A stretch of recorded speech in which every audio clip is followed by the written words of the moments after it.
What's up, guys? Welcome to a Roaring Podcast, where we interview experts in tech and product management, providing insights and tips on how to digitize and automate your business processes. My name is Jesper Kask, and I'm your host.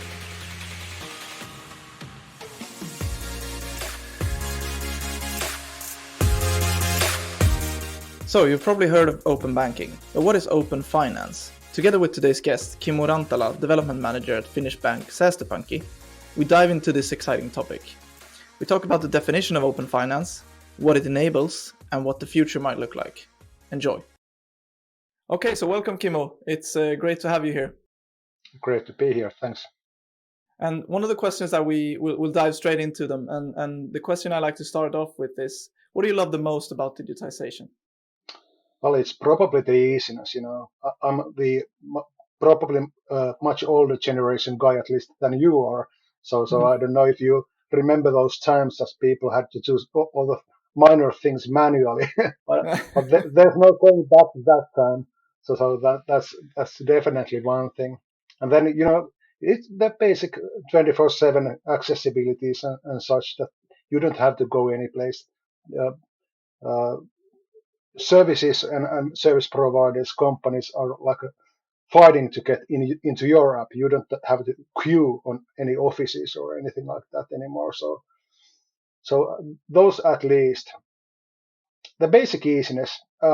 It's funny that I've been always like as a digital developer. I've been fortunate enough to do or change the world to the way I like it to be. So in that sense, I have always enjoyed to developing new services and stuff.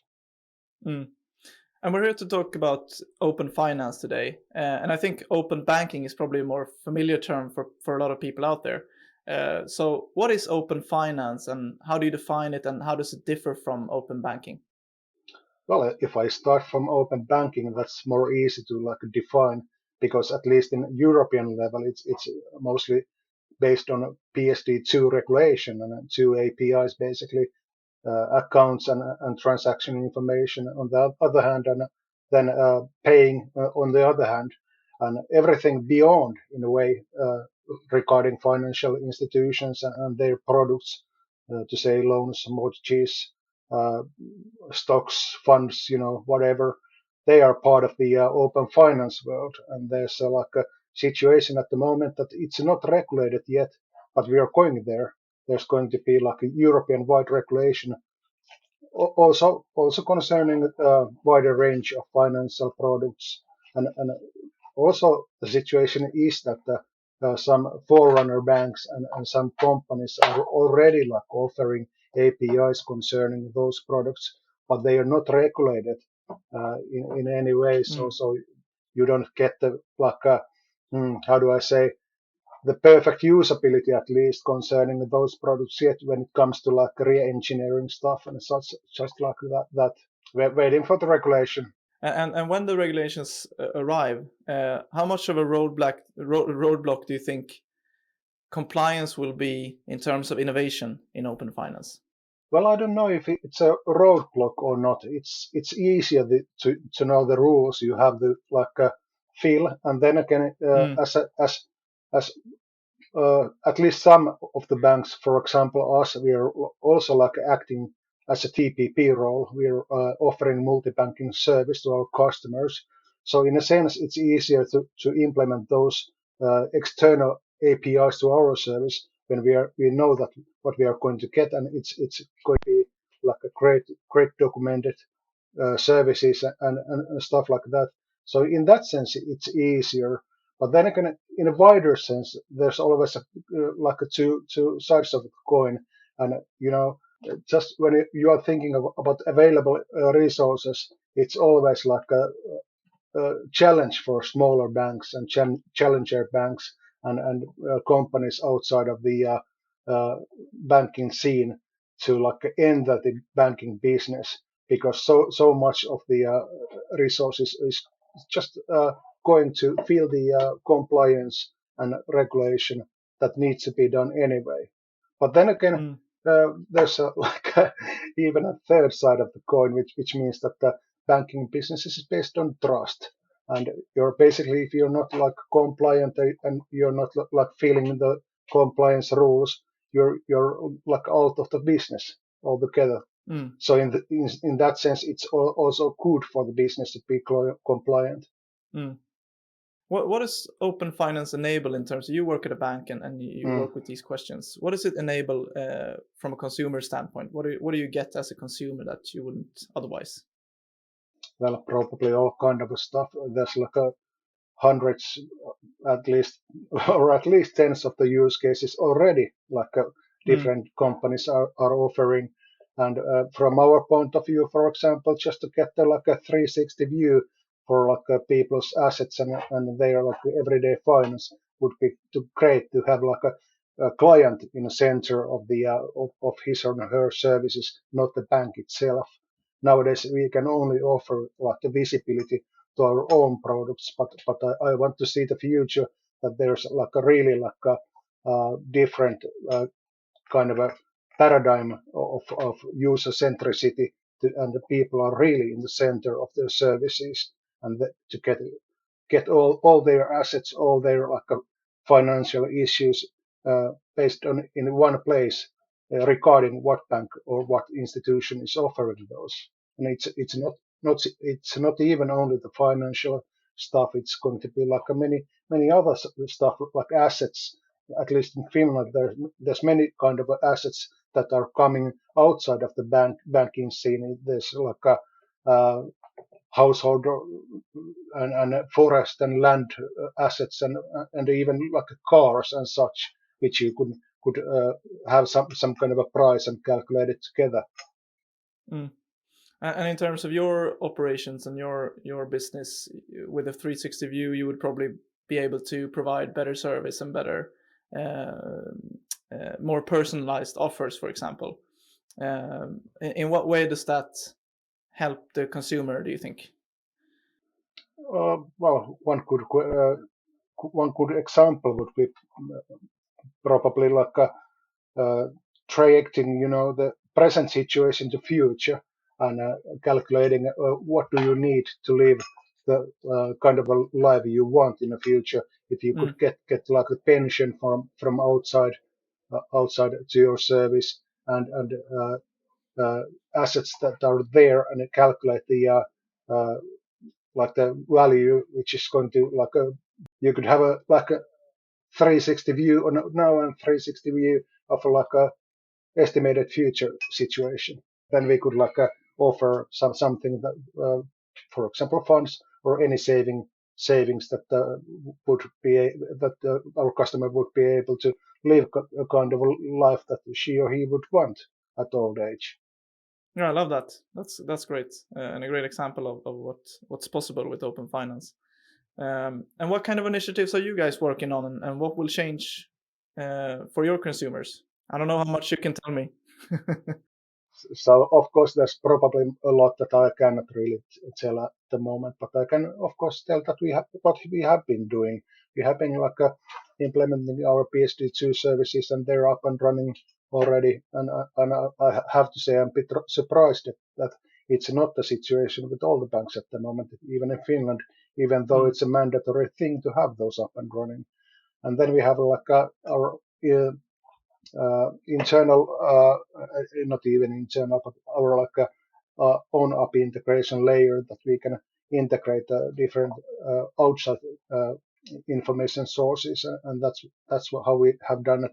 Or a multi-banking service, for example, which we launched like a half a year ago to our like personal customers, and actually today we launched it to our business customers. Congratulations. Yeah. Well, there's minor issues here and there, but yeah, it's out. Yeah, they're difficult to avoid when you release new things. Yeah, that's always the case. And when you're trying to personalize and do these kind of initiatives within open finance, what kind of data do you require, and how accessible is it today? Well, when it comes to like different use cases, that's probably always like from a use case to use case to think of what kind of a data we actually would need. But to be at the very up level, I would say that there's at least four sources of data that we are looking at the moment. And one source of the data is surprisingly our own data because many old banks are using really old services, so it's not that easy always to get the APIs which are available nowadays in every other places to get them connected to your really old steam pan at your downstairs. Then there's outside sources, of course, and one thing is the PSD2 sources, and like I said, that I have been surprised that they are not ready in every place. That I really thought that it's as mandatory that you simply must have those in place. But the situation is quite good. Let's say 95 over percentage, like at least there's in Finland and probably in Sweden at least the same. So that's in a quite good condition right now. And but then there are like the open finance side, the other banking or financial products uh, on top of those account or paying services that PSD2 is like offering right now. And those, like I said, it's only well, maybe a big banks who in most cases have muscles enough to be forerunners in many places, and then minor players which might have re-engineered services or similar compared to those. But the problem with those is, of course, that they are when it comes to like regulated services such as PSD2, they are not well. There might be some kind of a regulation concerning those as well. But if we have to be really careful that they are compliant also, because like I said, the banking is trust business. And on top of those, maybe the fourth, like the source of the data would be the official data, so to speak. Like I said, that in Finland at least there's many like official sources of different data points. There are data concerning your land assets or forest assets or anything like that. So at least those assets would be really nice to have to some kind of a 360 view of our customers' assets. So yeah, on a general level, I would say that those four data sources are which are really important and so on for us at the moment. Yeah. And speaking, you sort of answered my next question there. But speaking of the sort of dream world that you painted earlier about the 360 view of the client and all of their financial assets, is there any data besides the land and the forest assets? Is there any other data that you would require that you feel like, okay, this is the dream data that would push everything forward? Or? Probably there is.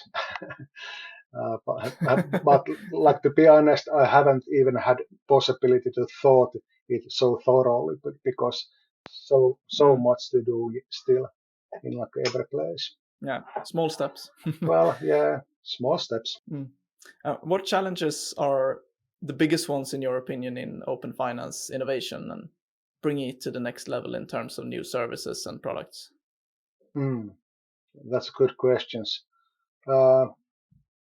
One thing is like the lack of the knowledge, that it's totally a new paradigm that you don't serve any more customer with your own products, but you have to serve him or her with every other products that him or her might have. So one really must to twist their brain cells to like get in the mood of developing those kind of services. It really means much work internally or in your organization to get the experts to understand the new paradigm and get there best knowledge to help you to develop those services. And then again, you have to have like a top management to like be on the same level to have like a possibility to implement the services.